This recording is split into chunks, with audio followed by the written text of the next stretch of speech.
దేశవ్యాప్తంగా గత కొన్నేళ్లుగా భారతీయ జనతా పార్టీ విజయ దుందుబి అయితే కొనసాగుతూనే ఉంది. దీనికి అనేక కారణాలు. మోడీ వ్యూహాలు కానివ్వండి, లేదంటే అమిత్ షా చాణక్యం కానివ్వండి, లేదు హిందుత్వ సెంటిమెంట్ కానివ్వండి. ఎక్కడ ఎన్నికలు జరిగినా ఖచ్చితంగా గతంతో పోలిస్తే బెటర్ అన్నట్టుగానే ముందుకెళ్తోంది భారతీయ జనతా పార్టీ. ఇప్పుడు పశ్చిమ బెంగాల్లో, అలాగే అస్సాము, అలాగే పాండిచ్చేరి గెలుపు తర్వాత వాట్ నెక్స్ట్ అనేది ఒక చర్చ అయితే వస్తుంది. అలాగే ప్రధానంగా తెలుగు రాష్ట్రాల్లో తెలంగాణ మీద ప్రత్యేక ఫోకస్ పెట్టబోతోంది భారతీయ జనతా పార్టీ ఈసారి. ఎందుకంటే పశ్చిమ బెంగాల్ గెలుపు తర్వాత ఇంకా నెక్స్ట్ ఏంటంటే పంజాబ్, అలాగే తెలంగాణ మీద ప్రధానంగా ఫోకస్ పెడతారు అనేది. అయితే ఇక్కడ కూడా హిందుత్వ సెంటిమెంట్ ఎంతవరకు కలిసి వస్తోంది, అలాగే ఆంధ్రప్రదేశ్లో తెలుగుదేశం పార్టీని వీడేది లేదు అనే ప్రకటన అయితే ఎక్కడా చేయలేదు భారతీయ జనతా పార్టీ. తెలుగుదేశం పార్టీ చేస్తుంది, కానీ ఇక్కడ కూడా అది ఏమైనా రిపీట్ అవుతుందా, బయటకు వస్తారా అనే చర్చ కూడా ఒక రకంగా మొదలైంది. వీటన్ని మీద చర్చించే ప్రయత్నం చేద్దాం. సార్, వాస్తవానికి బెంగాల్ ఎన్నికల తర్వాత ఓకే, అక్కడ ప్రభుత్వం ఏర్పాటు చేసేస్తారు, సీఎంని పెట్టేస్తారు, క్యాండిడేట్ని, అదంతా ఓకే. వాట్ నెక్స్ట్ అనేది ఏ రాష్ట్రం మీద ఫోకస్ పెడతారు? తెలుగు రాష్ట్రాల్లో తెలంగాణ మీద ఆ స్థాయిలో ఉంటుందా ప్రభావం అనేది?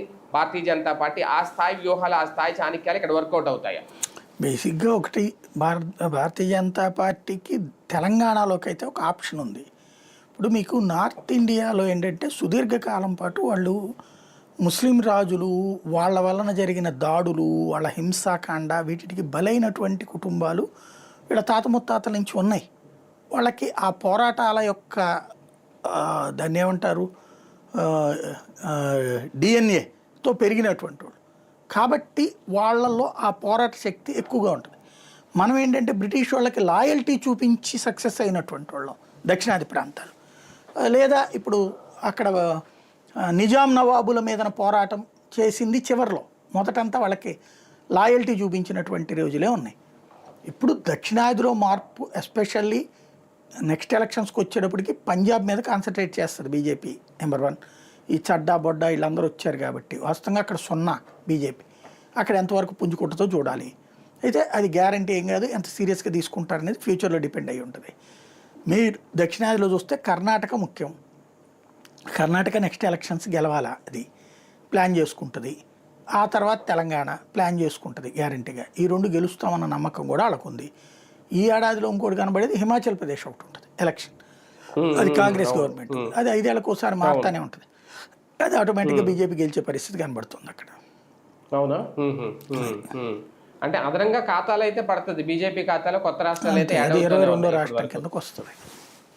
సార్ ఏంటి సార్, అంటే ఈ పాజిటివిటీకి దేన్ని ప్రామాణికంగా తీసుకోవాలి? వీళ్ళిద్దరు వ్యూహాలు, వీళ్ళిద్దరు చాణక్యాలైనా ఎక్కడ చూసినా హిందూ సెంటిమెంట్ అనేది బాగా వర్కౌట్ అవుతుంది. అంటే ఒక్కటే ఏంటంటే 100 కారణాలు ఉంటాయి ఒక విజయానికి. ఒకటి, ఒక ఎలక్షన్ అనేటటువంటిది, రాజకీయం అనేది ఒక నిరంతర ప్రక్రియ. బీజేపీ అందులో తలమునకలైపోయి ఉంటుంది. ఈ రాష్ట్రం ఎలక్షన్ అవగానే వాళ్ళ టీం ఇంకో రాష్ట్రానికి వెళ్ళిపోతుంది. వాళ్ళ టీములు ఎలక్షన్ టీమ్స్ అని సపరేట్గా పెట్టున్నాయి.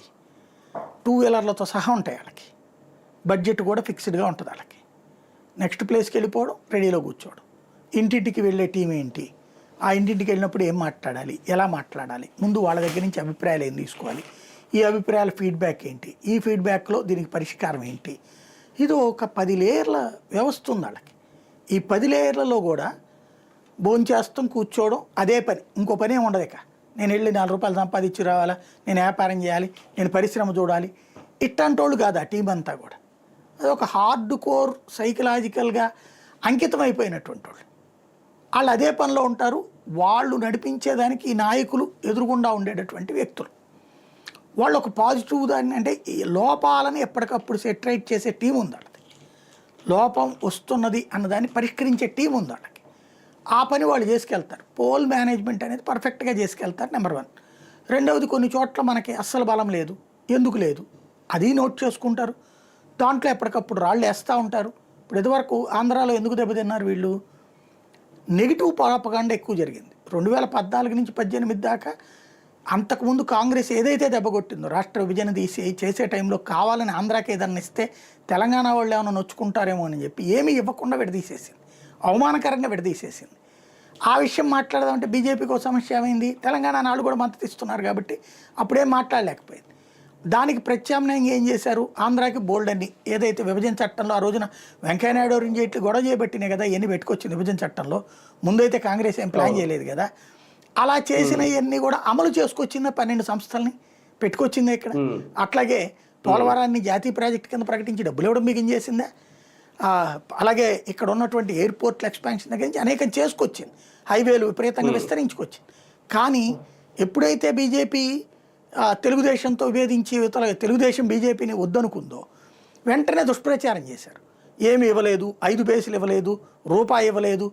ఇదేమో చంద్రబాబు నాయుడు వెళ్ళి మమతా బెనర్జీని పట్టుకుని ఆ ఢిల్లీ మహిషాసురుడిని అంతం చేయగలిగినటువంటి కాళికమ్మ వారు కలకత్తా కాళికి ఇవ్వడని చెప్పి మాట్లాడలేదా ఆ రోజున? అవన్నీ జరిగిపోయింది. దానివల్ల ఏమైపోయింది, ఏం చేశారో అది ఎక్కడ ఏం చెప్పుకోలేకపోయారు. వాళ్ళు చెప్పుకోవడం చేత కాలేదు, వీళ్ళు చెడు ప్రచారం మాత్రం బాగా చేయగలిగారు. ఇప్పుడు ఏం చేశారో వరుసనే చెప్పుకొస్తున్నారు వీళ్ళు. ఈ గవర్నమెంట్ ఈ ట్రిప్ అయితే మారుస్తున్నారు కదా, ఇప్పుడు ప్రతి కేంద్రం ఇచ్చిందని చెప్తున్నారు కదా వీళ్ళు. అది బీజేపీ వ్యూహంలో భాగమే, బీజేపీ కోరుకున్నట్టే జరుగుతోంది ఇక్కడ కూడా. నిదానం ఇప్పుడు బీజేపీ నేను ఈ ట్రిప్లో అధికారంలోకి రావాలి, లేకపోతే నా పని అయిపోయినట్టు నేను వేస్ట్ అని అనుకోదు. అది ఇప్పుడు చంద్రబాబు గారు 2 ట్రిప్పుల నుంచి అధికారంలో లేరు, వచ్చారా లేదా? మళ్ళీ మొన్న 5 ఏళ్ళు అధికారం పోయింది, మళ్ళీ వచ్చారా లేదా అక్కడ?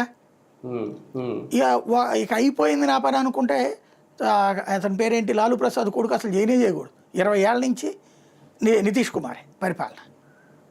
లాలూ కొడుకు అసలు సాంతం పార్టీ మూసేసి కూర్చోవాలి కదా బేసిక్గా. అయితే అసలు కాంగ్రెస్ పార్టీ అయితే చాప చుట్టేసుకోవాలి. మధ్యప్రదేశ్ లాంటి చోట్ల, ఛత్తీస్గఢ్ లాంటి చోట్ల 15 ఏళ్ల తర్వాత అధికారంలోకి వచ్చిన సందర్భాలు ఉన్నాయి కదా. కాబట్టి బీజేపీ దీర్ఘకాలిక వ్యూహంతో ఉంటుంది. నేను రేపే పవర్లోకి వచ్చేయాలి, రేపే వాడంతా చూసేయాలి, వీడి సంగతి తేల్చేయాలి, లేదా సంపాదించుకోవాలి, ఇట్లాంటి ఆలోచన ఏముండదు. పరిపాలన దేశవ్యాప్తంగా మంది ఉండాలి, అదొకటి. హిందుత్వ అంటారా నన్ను అడిగితే, హిందుత్వ ఓట్ బ్యాంక్ పోలరైజేషన్ కంటే కూడా యాంటీ ముస్లిం పోలరైజేషన్ పెరుగుతోంది, యాంటీ క్రిస్టియన్ పోలరైజేషన్ పెరుగుతోంది. ఎందుకంటే నిన్నటిదాకా మన మిత్రుడు అన్నటువంటి వాడు ఈరోజు మనకి మోసం చేసి చెప్తున్నాడు, అక్కడ తన మత పెచ్చతో మాట్లాడుతున్నాడు, హిందువుని హేళన చేస్తున్నాడు, అవి అసలు పట్టించుకోనటువంటి వాళ్ళని కూడా. అప్పుడు హిందువులో ఒక అసంతృప్తి వస్తుంది. దాంతోపాటు ఎంత జరుగుతున్నా సరే సమర్థించుకొస్తుంటే అన్ని పార్టీలు కూడా విరక్తి చెందుతున్నారు. ఇప్పుడు ఏమి బీజేపీ హిందువులకి ఏమైనా చేసింది ఏంది ప్రత్యేకించి? ఏమీలే. కానీ హిందువులు ఎందుకు పోలరైజ్ అవుతున్నారు? కాస్త హిందువుల పట్ల పాజిటివ్ సాఫ్ట్ కార్నర్ ఉన్న ఏకైక పార్టీ అది, మిగతా ఎవరికి లేదు. హిందువులని దూషిస్తూ ద్వేషిస్తున్నటువంటి వాళ్ళని నాయకులుగా వాళ్ళు ప్రమోట్ చేస్తున్నారు. ఇప్పుడు నిన్న అమ్మాయి ఎవరు కొండా సురేఖ వాగింది, ఏందా మాట, జై శ్రీరామ్ అంటే ఏమైనా డబ్బులు పడతాయి అంటే, పోనీ జై రేవంత్ రెడ్డి అంటే డబ్బులు ఏమైనా పడతాయి ఏంది? పోనీ దేవుడి గురించి మాట్లాడేటప్పుడు ఆ మాత్రం సంస్కారం లేదు. మళ్ళీ ఆవిడ దేవాదాయ శాఖ మంత్రి, ఎందుకు అట్లా మాట్లాడటం? నువ్వు సంస్కారయుతంగా మాట్లాడచ్చు కదా. అసలు దేవుడిని ఎందుకు లాగాలి నువ్వు నీ రాజకీయాలకి? అంటే ప్రజల్లో కూడా రాజకీయాల కంటే హిందుత్వంలో పెరుగుతున్న ఐక్యత భారతీయ జనతా పార్టీకి సపోర్ట్ పెంచేలా చేస్తుంది. ఖచ్చితంగా. నేను ఇంతకు ముందే చెప్పాను, భారతీయ జనతా పార్టీని ఓడించాలంటే అంతకంటే కట్టర్ హిందూ పార్టీ రావాలి, అంతే తప్పించి ఇప్పుడు శివసేన లాంటివే పక్కకి వెళ్ళినాయి. ఇప్పుడు శివసేన చెడగొట్టుకున్నాడు, లేకపోతే శివసేన వాస్తవంగా దేశవ్యాప్తంగా బీజేపీకి ఆల్టర్నేటివ్ కాగలిగి ఉండేది పాత సిద్ధాంతంతో ఉండుంటే. అదే హిందూ కట్టర్ పార్టీ బీజేపీ కంటే కట్టర్ పార్టీ అది. అవును, అదే బాబరీ కట్టడం మీద మొట్టమొదటి వెళ్ళిన వాళ్ళు వాళ్ళే, పగలగొట్టిన ధ్వంసం చేసిన వాళ్ళు. అవును, వాళ్ళే పక్కడికి వెళ్ళారు. సరే, ఇలాంటి సమయంలో అంటే తెలంగాణ, ఇప్పుడు ఆంధ్ర కంటే తెలంగాణ కొంచెం అవకాశాలు ఉన్నాయి కాబట్టి ఇందాక మీరు అన్నట్టు దీర్ఘకాలిక వ్యూహంలో భాగంగా నాయకత్వ మార్పు ఏమన్నా అవసరమా? అయ్యి వాళ్ళు చూసుకుంటారు ఏమనేది. ఇప్పుడు బెంగాల్లో ఎవరో పార్టీ అధ్యక్షుడు ఎవరికి తెలిసి చెప్పండి, మోడీ ఫేస్తోనే వెళ్ళారు. అట్లాగే గుజరాత్లో పార్టీ ఫేస్ ఎవరు, పార్టీ పీసీసీ బీజేపీ ప్రెసిడెంట్ ఎవరికి తెలుసు పెద్దగా. బేసిక్గా ఒకటే, అక్కడ 2 ఫేసులతో వెళ్తుంది పార్టీ, అమిత్ షా, మోడీ. గ్రౌండ్ లెవెల్లో నాయకులు ఉంటే కొంత బలం, వాళ్ళు కూడా కాస్త జనంలో తిరగలిగితే, లేకపోతే అదే బలం ఎంత. ఇప్పుడు బెంగాల్లో అయితే అట్ట ఎవరు తెలియదు కదా, సువేందు అధికారి చెప్తున్నావు, కానీ అక్కడ అధ్యక్షుడు వేరు. మళ్ళీ బేసిక్గా ఎవరి లెక్కలు వాళ్ళకు ఉన్నాయి. ఇప్పుడు కావాల్సిందల్లా అక్కడ భారతీయ జనతా పార్టీకి నాయకుల మధ్య ఐక్యత, కలసికట్టుగా నడిపించటం. అక్కడ ఫెయిల్ అవుతుంది. పొరపొచ్చి అలా వచ్చినప్పుడు కూర్చోబెట్టి పరిష్కరించేటటువంటి మెకానిజం ఏర్పాటు చేయాలి పార్టీ. అవును. అది ఇప్పుడు చేసుకోవాల్సిన అవసరం ఉంది. అంటే 10 ఏళ్ల క్రితం చాలా సైలెంట్గా ఉన్న పార్టీ తర్వాత ఒక స్థాయికి వెళ్ళింది. అంటే బండి సంజయ్ లాంటి అధ్యక్షుడిగా ఉన్నప్పుడు పార్టీని కూడా ప్రజలు పరిశీలించారు. ఇప్పుడు ఓపెన్గానే చెప్తున్నారు సోషల్ మీడియాలో. అంటే ఆ నాయకత్వాన్ని చూశారు కాబట్టి ఇలాంటి పరిస్థితుల్లో తీసుకోవాల్సిన నిర్ణయాలు ఏమైనా ఉంటాయా బీజేపీ అట్లా తీసుకుంటారా? తీసుకోదండి, అదే వచ్చిన కూడా వాళ్ళ దాంట్లో అన్నామలయ్యి బండి సంజయ్ల వల్ల పార్టీలో యూత్కి ఊపు వచ్చింది. కానీ అట్లా వ్యక్తిగత ఇమేజ్ సంపాదించుకోవడం వాళ్ళకి ఇష్టం లేదనుకుంటా. కాంగ్రెస్ వాళ్ళకి మళ్ళీ తయారైనట్టున్నారు వీళ్ళు కూడా జాతీయ నాయకత్వంలో, అందువల్ల దెబ్బతింటున్నారు వాళ్ళు. అవును. సరే, ఆంధ్రప్రదేశ్లో అంటే ఫోకస్ పెట్టట్లేదా, ఎప్పట్లో ఆ పరిస్థితి లేదా, టీడీపీతో కలిసి ఉండడం వల్ల బీజేపీ మౌనంగా ఉంటుందా? ప్రస్తుతానికి 1 by 1 చేసుకెళ్తున్నారు కదా, ఇంకా 3 ఏళ్ళు ఉంది కదా ఎలక్షన్, అప్పుడు ఏం చేస్తారో చూద్దాం. ప్రస్తుతానికైతే ఏమీ అవసరమేం లేదు కదా, గొడవలు పెట్టుకోవాల్సిన అవసరం ఏమి. అంటే దక్షిణాదిలో బలం పెంచుకోవాలి, పుంజుకోవాలి అనుకుంటుంది, ఆ దిశగానే ముందుకు వెళ్తుంది. అందులో భాగంగా తెలుగు రాష్ట్రాల్లో ఎప్పుడు ఫోకస్ నాకు పెట్టాలి? తెలిసి నెక్స్ట్ ఎలక్షన్స్కి అయితే 100 సీట్లు అడుగుతారనుకుంటున్నా బీజేపీకి, నన్ను జనసేనకి కలిపి. అలాగే 50-50 పరిపాలనలో భాగస్వామ్యం అడుగుతారనుకుంటున్నా. ఇవ్వను అంటే ఇండివిజువల్గా లేకపోతే పవన్ కళ్యాణ్ తీసుకుని పోటీకి వచ్చినా ఆశ్చర్యపోనక్కర్లేదు. పశ్చిమ బెంగాల్లో వచ్చిన ఆ గెలుపు ఊపు నెక్స్ట్ ఏ రాష్ట్రం మీద ప్రభావం చూపించే అవకాశం ఉంటుంది బీజేపీ? నెక్స్ట్ ఉన్నాయి కొన్ని. ఇప్పుడు అందులో దీని మీదనైతే నేను అంతగా ఎక్స్పెక్ట్ చేయట్లేదు, పంజాబ్ మీదనైతే. ఎందుకంటే ఇప్పటికిప్పుడు గబక్కన వచ్చేస్తని చెప్పలేం కదా దాంట్లో ప్రాక్టికల్గా. అంతకుముందు జీరో కదా, జీరో నుంచి ఒక్కసారిగా ఎదిగిపోవడం అంటే కష్టం. అక్కడ ఖాళీదళ్ళు ఉంది, ఆమ్ ఆద్మీ పార్టీ ఉంది, ఎంతమంది మధ్యలో అంటే రాజ్యసభ సభ్యుల చేరిక దాని ఎఫెక్ట్ పెద్దగా ఏముంది, అది నెగిటివ్గా కూడా అవ్వచ్చుగా. బీజేపీని అభిమానించేవాడు కూడా పోవచ్చు కదా. అంటే వాళ్ళు రావడమే పెద్ద వ్యూహం అక్కడ. అది పార్టీ వాళ్ళకి వ్యూహం, బీజేపీ తీసుకురావడం ఏం కాదు కదా. అంటే ఆమ్ ఆద్మీకి అయితే దెబ్బే కదా, కేజ్రీవాల్కి కూడా దెబ్బ అది ఖచ్చితంగా. మరి అప్పుడు ఇంకెవరున్నారు ఆల్టర్నేటివ్ అక్కడ? ఇంకా వాళ్ళు బీజేపీలో చేరారు కదా, ఆమ్ ఆద్మీ పార్టీ ఉంది కదా అక్కడ, ఇంకా మాన్ ఉన్నాడు కదా, ముఖ్యమంత్రి ఉన్నాడు కదా. వీళ్ళు ఎడుగులు వెళ్ళిపోయినంత మాత్రమే ఉంది, మిగతా ముగ్గురు ఉన్నారు కదా. ఇంతకుముందు బీఆర్ఎస్ వాళ్ళని టీఆర్ఎస్ చీల్చారు, ఏమైంది పార్టీ ఎక్కడికి పోయింది, నడుస్తుంది. అంటే పైగా చిన్న రాష్ట్రమే కదా. అదే ఇప్పుడు తెలంగాణ కూడా చిన్న రాష్ట్రమే కదా, దాంతో పోల్చుకుంటే నచ్చింది కదా అయినా కూడా. సార్, ఒకటి ఇక్కడ అంటే బలమైన ప్రత్యర్థి లేకపోవడమా, లేదంటే ఇప్పుడు నిన్న మాట్లాడారు మమతా బెనర్జీ, ఇక్కడ నుంచి విపక్షాల మీద ఇండియా కూటమి బలోపేతం చేయడానికే ఆమె పోరాటాన్ని ఇంకా ఉధృతం చేస్తాము అనేది. అదే కనుక జరిగితే థ్రెట్ అవుతుంది. సో ఇండియా కూటమిలో భాగస్వామైన కమ్యూనిస్టులకి కాంగ్రెస్కి సీట్లు ఇవ్వాల, వాళ్ళిద్దరూ వ్యతిరేకంగా పోటీ చేశారు. మొన్నటిదాకా ఇండియా కూటమి నాయకత్వం నాకే కావాలండి, ప్రధానమంత్రి నాకే కావాలండి. ఇప్పుడు ఆ కూటమి బలోపేతం చేస్తే ఇప్పుడు ప్రస్తుతానికి ఎమ్మెల్యేగా కూడా ఓడిపోయా. ఎంపీ అవుదామంటేనేమో ఇప్పుడు లోక్సభ రాజీనామా చేసి వెళ్తే ఈ టైంలో బీజేపీ కొట్టేస్తుంది.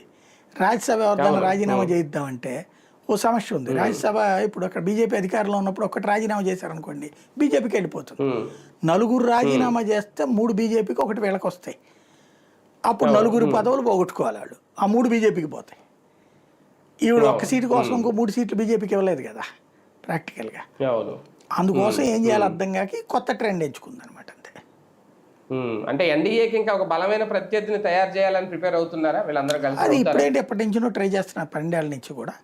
ఎంతవరకు సక్సెస్ అవుతారో చూడాలి. అదే కదా, రైట్, చూద్దాం. మొత్తానికి ఇప్పుడు నెక్స్ట్ ఏంటి, వాట్ నెక్స్ట్ అనేది కమలం ఏ రాష్ట్రం మీద కన్నేయబోతుంది నెక్స్ట్. ఎందుకంటే వరుసగా విజయాలు తన ఖాతాలో నమోదు చేసుకుంటున్న నేపథ్యంలో, దక్షిణాదిలో కూడా బలపడాలని చూస్తున్న నేపథ్యంలో తెలంగాణలో ఎంతవరకు నెగ్గుకు రాగలరు అనేది ఇప్పుడు మొదలైన చర్చ. మరి ఏం జరుగుద్ది ఫైనల్గానే చూద్దాం.